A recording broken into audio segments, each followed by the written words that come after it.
Hey, did you watch BoJack Horseman yet?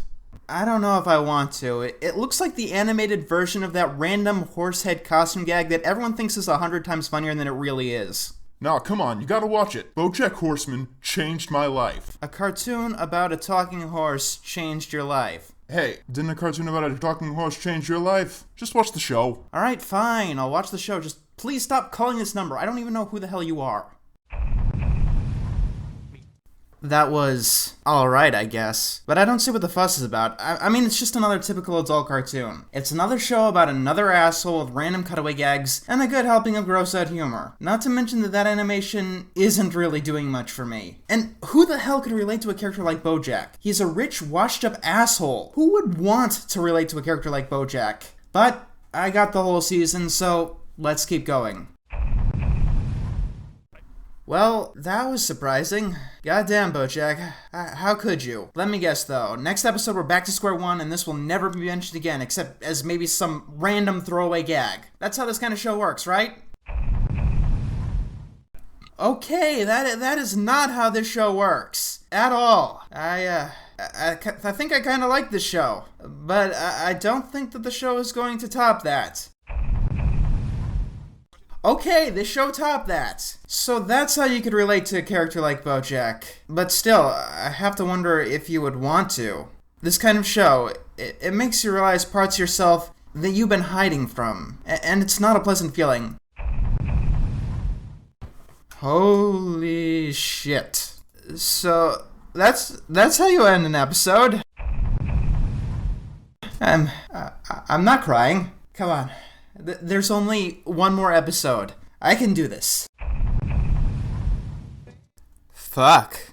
I think I need to lie down and stare at the ceiling for a while. BoJack Horseman isn't like most other cartoons. Hell, it isn't like most other shows. It can make you feel ways that other shows can't. In ways that I thought other shows couldn't. I know people say things like, "It changed my life, man." I'm talking about like great music, or even a great novel or something like that. But BoJack Horseman is one of the few cartoons that truly has the power to change your perspective on life. And I've been spending the past, I don't even know, trying to do this show justice. It is the most human show that I've ever watched, animated or not. Yes, that is in spite of half of the cast being anthropomorphic animals, and I do believe that is the joke. And I can call BoJack Horseman my favorite cartoon of all time. And the fact that I can call BoJack Horseman my favorite cartoon really does surprise me. I went into this show expecting it to be, at best, another typical South Park wannabe. And at worst, another 12-ounce mouse. The show is about BoJack Horseman. As the theme says, back in the 90s, he was in a very famous TV show, and it's been about 20 years since he's done anything of note. In the present day, he's all washed up. Meanwhile, he has to deal with Mr. Peanut Butter, a rival actor who sparked what seems to be a glamorous career by starring in a ripoff of BoJack's own show. His agent, who is also his on-and-off-again girlfriend, Princess Carolyn. Diane, who is trying to ghostwrite BoJack's memoir, and Todd, a guy who went to BoJack's party 5 years ago and never left. That's what the show is about, but that's not the premise. The premise of the show is basically, what if Peter Griffin, or Mr. Pickles, or Cartman, or whoever, actually had to suffer from the consequences of their action and try to make up for them against real people? There is no status quo in this show. Early on in the series, someone steals the D from the Hollywood sign, for instance, and every episode afterwards, not only is it removed from the intro, but even up to season 3, people call it Hollywoo. Property that ends up broken stays broken throughout the series, and people who are hurt stay hurt. Yeah, people do a lot of drugs and have a lot of sex in the show like they do in other adult cartoons, but here, people actually suffer the realistic consequences, like overdosing and dying, or an unplanned pregnancy. You never know when a wayward joke is going to spiral into a full-fledged plotline that spans an entire season. BoJack Horseman is probably the most adult cartoon that's ever been aired, even more than Futurama or early Simpsons. BoJack Horseman tackles crippling subject matter that adults can relate to. Living in the past because the glory days are behind you. Contemplating your own existence. Things like that. This is a show that paints with the entire palette of the human experience. And we've needed a show like this for a very long time now. At its heart, BoJack Horseman is a deconstruction of a typical adult cartoon sitcom like Family Guy. A deconstruction is basically when you try to apply a trope or cliche to reality, to show how nightmarish it could be, or, in this case, how incredibly heartbreaking. Because BoJack worked on a sitcom for 9 years, he expects things to go like a sitcom would, where everyone's problems, no matter how difficult they are, get solved cleanly in 22 minutes, with no complexity whatsoever. And whenever that happens, well, reality ensues and takes a big steaming dump on BoJack's face. A director is trying to butcher the movie that BoJack wants to make. Well, they go behind his back and try to make a shot to show the director how great that movie could actually be. The movie that they want to make. In TV land, that kind of thing works. In BoJack Horseman, the artist who sticks by her guns gets fired for insubordination. The show gets very cynical. There are glimmers of optimism here and there, but all in all, the show is about screwed up individuals trying not to be so screwed up in a very screwed up world. And that can only get so hopeful. This show is not about happy endings. In fact, episodes frequently end on wham lines in tragedy. If someone is going to die in an episode, they're going to die in the last second, and it's going to cut right to the credits as it happens. This episode is The Telescope. This wasn't my first choice for an episode to review from the show, but this show has tighter continuity than Avatar: The Last Airbender, so reviewing That's Too Much Now or Still Broken wouldn't work because I'd need to explain like 20 episodes of backstory. This is only episode 8. What you need to know is that BoJack has an old friend that he hasn't talked to for 20 years. He learned from someone else that he was dying of ass cancer. He tried to make a phone call, but... Herb! How the hell are you, buddy? Ruin any lives lately? Excuse me? I got your message, asshole. You got something to say to me? You come out to Malibu and say it to my face. I'll be alive tomorrow. After that, who knows? And now he's going to Malibu to apologize, with Diane as his buffer. So after some witty banter, BoJack talks about how he stabbed Herb in the back. Then Todd shows up, because he does that sometimes. And then we take a flashback to the 1980s. Generic 80s new wave, beep, bop, beep, bop, beep, bop. This is a song from the 80s, the decade which it currently is. Both BoJack and Herb started out as stand-up comedians, and we see how different of a person BoJack was back then. You're late. Here, I got your beer. It's on the house. Don't tell my boss. Thanks, Charlotte, but one beer gets me tipsy. I gotta be clear-headed for my set. This is contrasted with the monster alcoholic that he is today. The two of them were basically doing auditions, and whatever work they can get, hoping for their big break. And of course, that stage in an actor's career can be crushing. But it seems that Herb has been invited to a party where some executives will be hanging out. After the party, Herb talks to the executives, and BoJack talks to his other friend, Charlotte. Does? Yeah, I'm not worried about if you'll become a star. I'm more worried about how you'll change when it happens. She is depressing. So very depressing. See those tar pits? Hollywood's a real pretty town that's smack on top of all that black tar. By the time you realize you're sinking, it's too late. She is moving to Maine soon, and it's very likely that they won't be able to see each other for a very long time afterwards. Hey, do you ever wonder what would have happened if you'd met me before Herb did? Would you have made a move on me? Charlotte. I don't think you would have. You know why? I think you're a coward. The next day, Herb and BoJack get together. He shows BoJack a telescope and asks what he sees.